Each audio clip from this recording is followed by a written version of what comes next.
রাশেদ, ফাহিম, সাজিদ আর নীলা ৪ বন্ধু।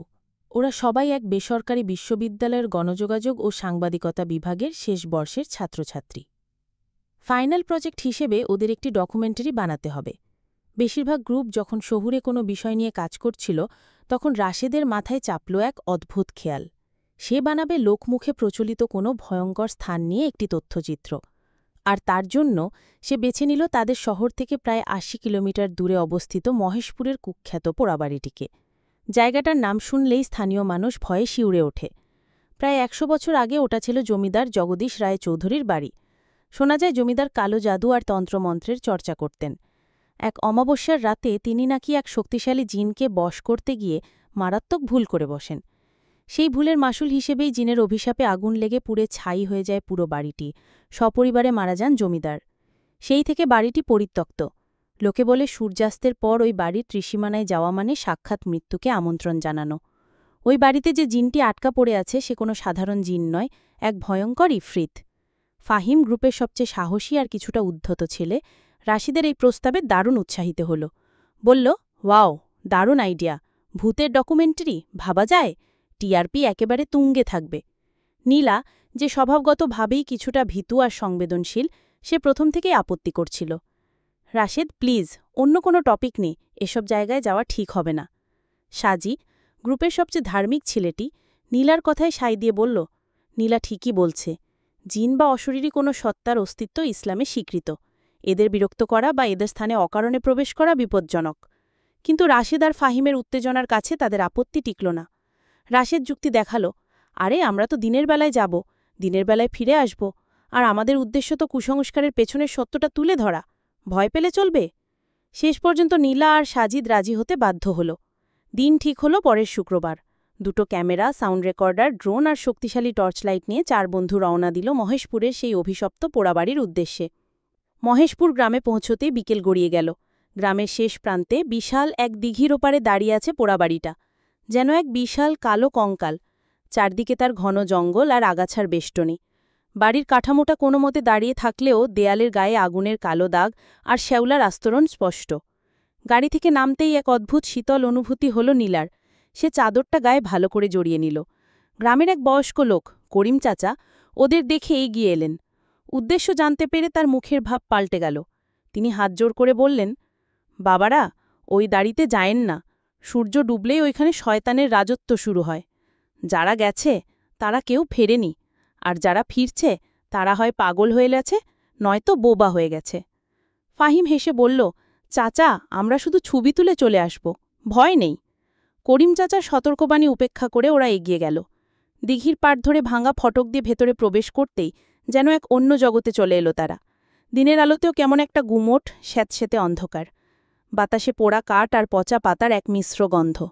চারদিকে কবরের মতো নিস্তব্ধতা। শুধু ঝিঁঝি পোকার একটানা শব্দ সেই নীরবতাকে আরও ভারী করে তুলেছে। রাশেদ ক্যামেরা চালু করে বলল, okay guys, let's start. Fahim, তুই ড্রোনটা ওড়া, আমি আর সাজিদ ভেতরের শট নেব। নীলা, তুই আশেপাশের ছবি তোল। ভেতরে ঢুকার পর থেকেই নীলার অস্বস্তি বাড়তে লাগল। তার মনে হচ্ছিল গাছের আড়াল থেকে অদৃশ্য কেউ যেন তাদের লক্ষ্য করছে। সে কয়েকবার পিছনে ফিরে তাকালো, কিন্তু কিছুই দেখতে পেল না। সাজিদ পকেট থেকে একটা ছোট তসবি বের করে নীরবে পড়তে শুরু করল। তার মুখেও উদ্বেগের ছাপ। বাড়ির ভেতরের অবস্থা আরও ভয়াবহ। খসি পড়া পলেস্তারা, ভাঙা আসবাবপত্র, মাকড়সার জালে ঢাকা ছাদ, সবকিছু মিলে এক ভুতুরে পরিবেশ। হঠাৎ দোতলার কোনো একটা ঘর থেকে একটা কিছু ঝনঝন করে ভেঙে পড়ার শব্দ হলো। ফাহিম চমকে উঠে বলল, কি ছিল ওটা? রাশিদ বলল, হয়তো কোনো বিড়াল বা বাদুড় হবে। চল, দোতলায় গিয়ে দেখি। ওরা সাবধানে ভাঙা সিঁড়ি বেয়ে উপরে উঠল। দোতলার একটা ঘরের দরজা সামান্য খোলা। ভেতরে ঘুটঘুটে অন্ধকার। টর্চের আলো ফেলতেই দেখা গেল ঘরের মাঝখানে একটা বড় আয়না দেয়ালে হেলান দিয়ে রাখা আছে। আয়নাটা পুরনো হলেও তার কারুকার্য করা কাঠের ফ্রেমটা এখনও অক্ষত। আর তার সামনেই একটা কাঁচের ফুলদানি ভেঙে পড়ে আছে। নীলা ফিসকিস করে বলল, আমার একদম ভালো লাগছে না, চল এখান থেকে। ঠিক তখনই বন্ধ ঘরটা দরজাটা প্রচণ্ড শব্দে নিজে থেকেই বন্ধ হয়ে গেল। দরজা বন্ধ হওয়ার শব্দে 4 জনেই ভয়ে আটকে উঠল। ফাহিম ছুটে গিয়ে দরজা খোলার চেষ্টা করল, কিন্তু সেটা যেন বাইরে থেকে কেউ আটকে রেখেছে। কিছুতেই ঘুছে না। রাশেদের মুখ ফ্যাকাশে হয়ে গেছে। সে বুঝতে পারছিল এটা সাধারণ কোনো ঘটনা নয়। সাজিদ জোরে জোরে আয়াতুল কুরসি পড়তে শুরু করল। হঠাৎ ঘরের তাপমাত্রা দ্রুত কমতে শুরু করল, এতটাই যে তাদের মুখ থেকে ধোঁয়া বেরোতে লাগল। নীলা ভয়ে কাঁপতে কাঁপতে রাশেদের হাত চেপে ধরল। আর তখনই সেই ভয়ঙ্কর ঘটনাটা ঘটল। ঘরের কোণে রাখা সেই পুরনো আয়নাটার ওপর থেকে ধুলোর আস্তরণ যেন কেউ হাত দিয়ে মুছে দিল।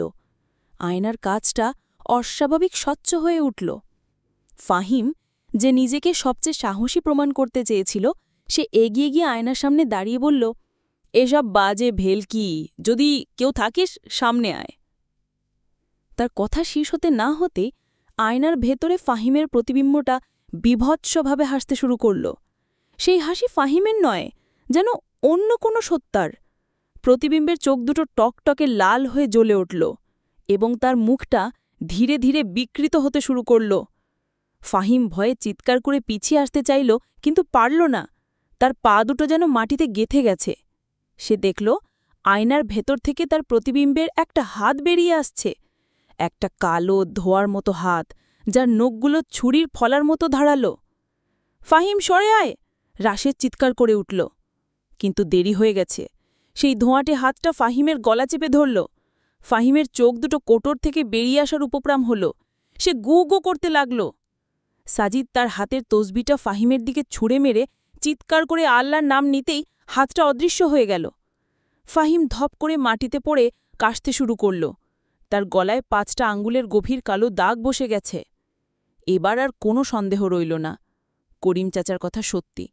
এই বাড়িতে ভয়ঙ্কর কিছুর অস্তিত্ব আছে এবং তারা তাকে জাগিয়ে তুলেছে। হঠাৎ ঘরের মধ্যে একটা হাসির শব্দ শোনা গেল। প্রথমে এক শিশুর খিলখিল হাসি, পরমুহূর্তেই তা এক নারীর কান্নার শব্দে পরিণত হল এবং সবশেষে এক পুরুষের ক্রূর পৈশাচিক হাসিতে ঘরটা কেঁপে উঠল। সেই হাসি যেন দেয়ালের ভিতর থেকে আসছে। নীলা ভয় জ্ঞান হারানোর মতো অবস্থা।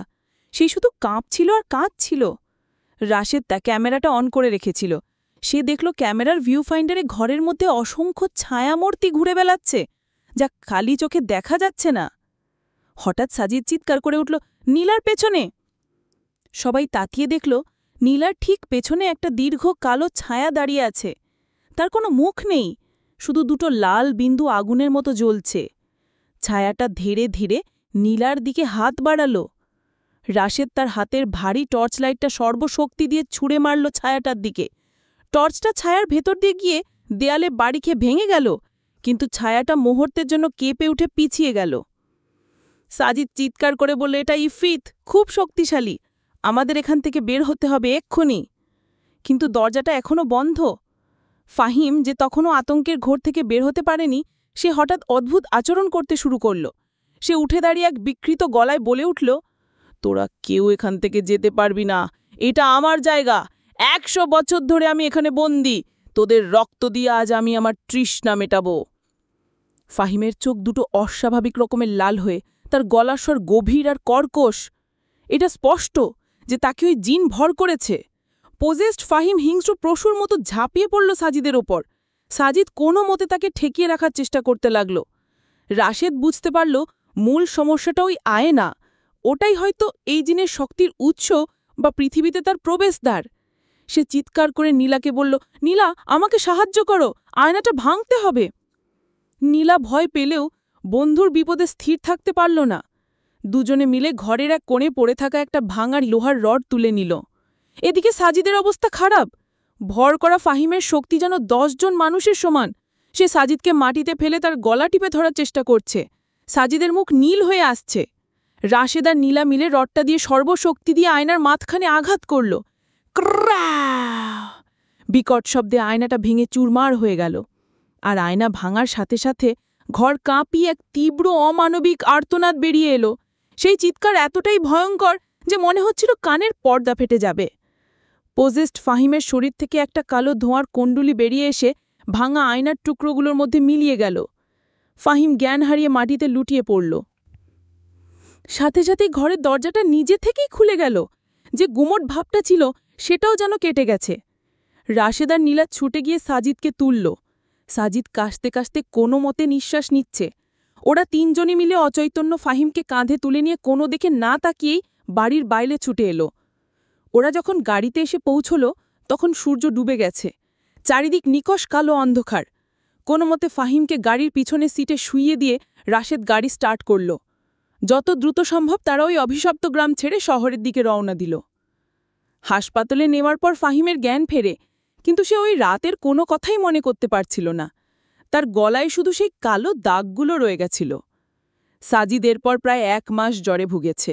সে এখন আর আগের মতো নেই, সারাক্ষণ চুপচাপ থাকে আর নামাজ কালাম নিয়ে থাকে। নীলা সেই ঘটনার পর মারাত্মক মানসিক ট্রমায় ভুগছে।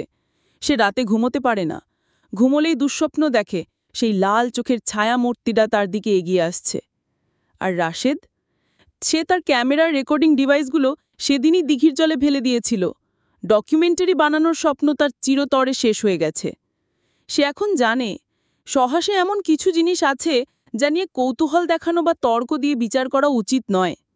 ওরা 4 বন্ধু বেঁচে ফিরেছিল ঠিকই, কিন্তু পোড়াবাড়ির সেই ভয়ঙ্কর জিন তাদের জীবনের একটা অংশ চিরতরে কেড়ে নিয়েছিল। তাদের মনের গভীরে যে ভয়টা সেদিন জন্মেছিল, সেই ভয় নিয়ে বাকি জীবনটা তাদের কাটাতে হবে। কারণ তারা জানে কিছু দরজা একবার খুলে গেলে তার কখনো পুরোপুরি বন্ধ হয় না। গল্পটি ভালো লাগলে চ্যানেলটি সাবস্ক্রাইব করবেন।